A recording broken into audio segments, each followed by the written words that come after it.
Hi. So போன video வந்து நீங்களே எப்படி movies or books or podcast பார்த்து லாங்குவேஜ் லேர்ன் பண்ணலாம், என்ன மாதிரி ஸ்ட்ராட்டஜி நீங்கள் யூஸ் பண்ணலாம் அப்படின்னு சொல்லியிருந்தேன்.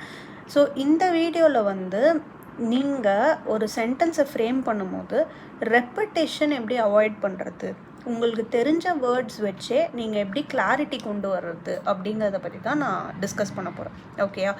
ஸோ இப்போ இந்த ரெப்படேஷன் அப்படிங்கிறது வந்து மோஸ்ட்லி ஒரு beginner to intermediate level transition ஆகிற லேர்னர்ஸ் வந்து நிறைய பண்ணுவாங்க. இது என்ன ரெப்படேஷன் அப்படின்னு பார்த்தீங்கன்னா, அதே வேர்டை நிறைய வாட்டி ரிப்பீட் பண்ணிக்கிட்டே இருக்கிறது. ஒரு சென்டென்ஸில் ஒரு வாட்டி ஒரு வேர்டு வந்துருச்சுன்னா வி ஷுட் மேக் ஷுர் அந்த வேர்டு அதுக்கு மேலே ரிப்பீட் ஆகாது அப்படின்னு. ஓகே, ஸோ இதுவே வந்து உங்களுக்கு ஒரு விதமான ஃப்ளோ ஒன்று க்ரியேட் பண்ணும். ஸோ சில பேர் நிறைய வேர்ட்ஸ் தெரிஞ்சால் தான் எனக்கு இந்த ஃப்ளோ க்ரியேட் ஆகும்னு நினைப்பாங்க. But in reality that's not true. Okay, mostly flow disrupt ஆகுறதுக்கு மெயின் ரீசனே வந்து ரெப்படேஷன். கிராமர் எரர் கூட வந்து செகண்டரி தான். ரெப்படேஷனால தான் வந்து ஃப்ளோ வந்து நிறைய இடத்துல வந்து பாதிக்கப்படும். ஓகேயா? ஸோ இப்போ நான் உங்களுக்கு ஒரு எக்ஸாம்பிள் கொடுக்குறேன். My house is next to ABC store. Okay, இது sentence 1. Second sentence வந்து my house is big and beautiful. இது ரெண்டாவது. ஸோ இப்போது உங்கள் மைண்ட் செட்டில் நான் ஃபஸ்ட்டு ஹவுஸ் சொல்லிட்டேன். ஸோ ரெண்டாவது சென்டென்ஸ் தானே, நான் ரெண்டாவதுலேயும் ஹவுஸ்ன்னு சொல்லி ஆரம்பிக்கிறேன்னு நீங்கள் யோசிப்பீங்க. But you should be doing it. Okay, so நீங்கள் செகண்ட் சென்டென்ஸ் எப்படி பண்ணணும்னா it is big and beautiful அப்படின்னு சொல்லணும். ஓகே, ஸோ இதை நான் இன்னொரு வீடியோவில் சொல்லியிருந்தேன். You should use pronouns at the right places. Okay, நீங்கள் இட்டுங்கிறது ஒரு ப்ரொனவுன், கரெக்டாக? ஸோ ஹவுஸுங்கிற நவுன், அதாவது ஒரு பேரை சொல்லாமல் அதுக்கு பதிலாக அதோட ப்ரொனவுன் இட்டுங்கிறத நம்ம பயன்படுத்துகிறோம். கிளியரா? ஸோ இப்போ ப்ரொனவுன்ஸ் யூஸ் பண்ணாமல் வேறு எப்படி நம்ம ரெப்படேஷனை வந்து அவாய்ட் பண்ணலாம்? ஸோ அதுக்கு ஒரு சென்டென்ஸ் நம்ம ஃபஸ்ட்டு பார்த்துடலாம். Okay, the company brought in many new policies. இது first sentence. Okay, the new policies benefited the employees. இது ரெண்டாவது சென்டென்ஸ். ஓகே, ஸோ சென்டென்ஸ் முடியும் போது brought in new policies-ன்னு முடியுது, ஆரம்பிக்கும் போது திருப்பி the new policies-ன்னு ஆரம்பிக்குது. கரெக்டாக? ஸோ இது again you can make a change. எப்படி பண்ணுவீங்க? ப்ரொனவுன்ஸ் இன்வால்வ் பண்ணாமல் எப்படி பண்ணுவீங்க? So the company brought in many new policies, அதுக்கப்புறம் the new policies-ன்னு சொல்லாமல் the employees benefited the most out of the new policies அப்படின்னு இப்படி ஷிஃப்ட் பண்ணலாம்.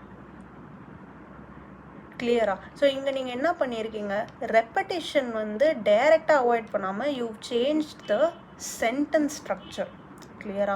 கொஞ்சம் இங்கே போட வேண்டியதை லாஸ்ட்டில் போட வேண்டியதை ஃபர்ஸ்ட்லேயும் போட்டு இப்படி திருப்பி இருக்கீங்க. கிளியரா? So this is an other way through which you can avoid direct ரெப்படேஷன். அதாவது இந்த க்ளோஸாக வந்து ரிப்பீட்டட் வேர்ட்ஸ் வருது அப்படின்னா இந்த அப்ரோச் வச்சு யூ கேன் அவாய்ட். ஓகே, ஒரு 2 minutes வந்து நீங்கள் திங்க் பண்ணிங்கனாலே இது உங்களால் பண்ண முடியும். சரியா? ஸோ இந்த மாதிரி சில சின்ன சின்ன விஷயங்கள் பண்ணும்போது உங்களோட ரைட்டிங் ஸ்டைல், உங்கள் ஸ்பீக்கிங் ஸ்டைல் எல்லாமே வந்து அப்படியே கிராஜுவலாக இம்ப்ரூவ் ஆகுறது நீங்கள் பார்ப்பீங்க. ஓகே, ஸோ இது வந்து has to do with repetition. So repetition வந்து 2 ways-ல் வந்து எப்படி நீங்கள் சேஞ்ச் பண்ணலாம் அப்படிங்கிறதுக்கான எக்ஸாம்பிள் வந்து நான் இப்போ சொன்னேன். ஓகே, ரெப்படேஷன் இல்லாமல் வேறு என்ன நீங்கள் பண்ணுவீங்க யூஸ்வலி அப்படின்னு பார்த்தீங்கன்னா, ஒன்று நீங்களே லாங்குவேஜ் லேர்ன் பண்ணும்போது தேவையில்லாத இடத்துல வந்து காம்ப்ளிகேட்டட் வேர்ட்ஸ் யூஸ் பண்ணுறது. ஓகே, இது ஏன் வந்து சில பேர் பண்ணுவாங்க அப்படின்னா, நிறைய வேர்ட்ஸ் நான் ப்ரீவியஸ்லி சொன்ன மாதிரி புது வேர்ட்ஸ் யூஸ் பண்ணால் நம்ம பெட்டராக பேசுகிறோம் அப்படிங்கிற மாதிரி ரீச் ஆகும். அது வந்து ஒரு நார்மல் தாட்.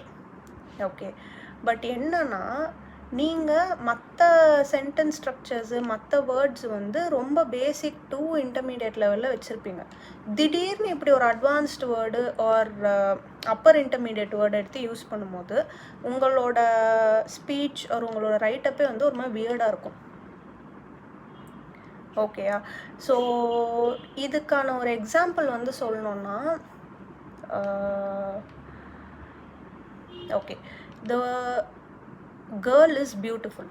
இது வந்து நார்மல். ஓகே, ஸோ இப்போ இந்த இடத்துல the girl is stupendous அப்படின்னு சொல்கிறோன்னு வச்சுக்கோங்க. இங்கே வந்து இந்த வேர்டுக்கான தேவை இல்லை. கிளியரா? இங்கே வந்து பியூட்டிஃபுல்னு சொன்னால் மட்டுமே போதும். ரைட். ஸ்டூப்பண்டஸ்ன்றதுக்கான ஒரு தேவை கிடையாது. அது ஏன் நான் கிடையாதுன்னு சொல்கிறேன்னா, அது ஒரு பேசேஜ் தான் டிசைட் பண்ணும் இந்த வேர்டு வந்து நமக்கு தேவையா தேவையில்லையா. இப்போ சப்போஸ் நீங்கள் வந்து இப்போது 3க்கு போகிறீங்க, 3ல் வந்து ஒரு வேறு லெவலான ஒரு விஷயம் பார்க்குறீங்கன்னா இந்த ஸ்டூப்பண்டஸ்ன்ற வேர்டை அங்கே நீங்கள் யூஸ் பண்ணலாம்.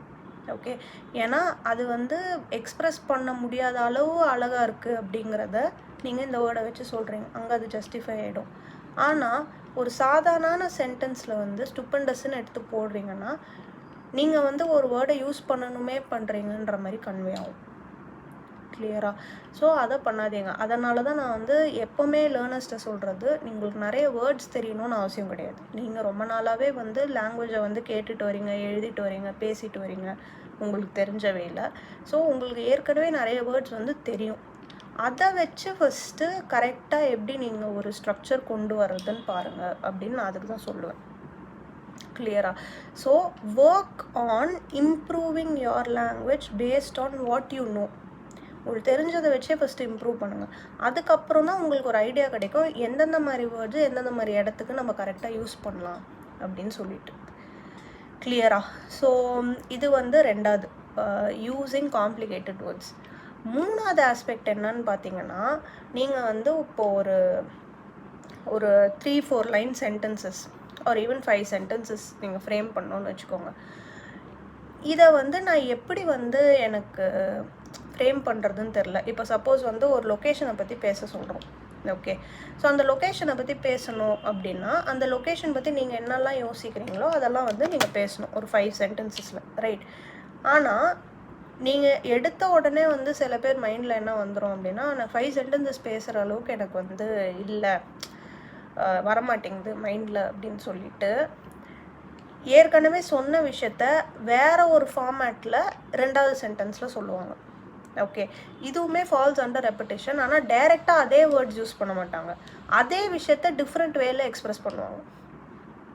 கிளியரா? ஸோ இதை வந்து நம்ம எப்படி சொல்லலாம்னா, இப்போ சப்போஸ் நீங்கள் ஒரு மாலை பற்றி பேசுகிறீங்கன்னு வச்சுக்கோங்க. ஃபர்ஸ்ட் லைன் வந்து த mall has different stores. The mall has different stores. இது வந்து உங்களோட லைன். ஓகே, 2வது லைன் வந்து there are a lot of products and services that are offered. இது 2வது லைன்.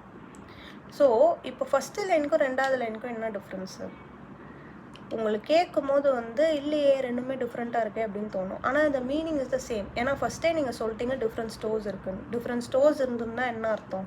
அப்போ டிஃப்ரெண்ட் ப்ராடக்ட்ஸ் ஆர் சர்வீசஸ் வந்து அங்கே அவைலபிளாக இருக்குன்னு அர்த்தம். கரெக்டாக? அதை எதுக்கு 2வது வாட்டி சொல்லணும்? ரைட். ஸோ இது ஏன் நடக்குது அப்படின்னா, எனக்கு நிறைய பாயிண்ட்ஸ் இல்லை அப்படின்னும் போது இருக்கிற பாயிண்ட்டே வந்து நான் டிஃப்ரெண்ட் வேஸில் சொல்லணும் அப்படின்னு நினைக்கிறேன். அதை பண்ணாதீங்க.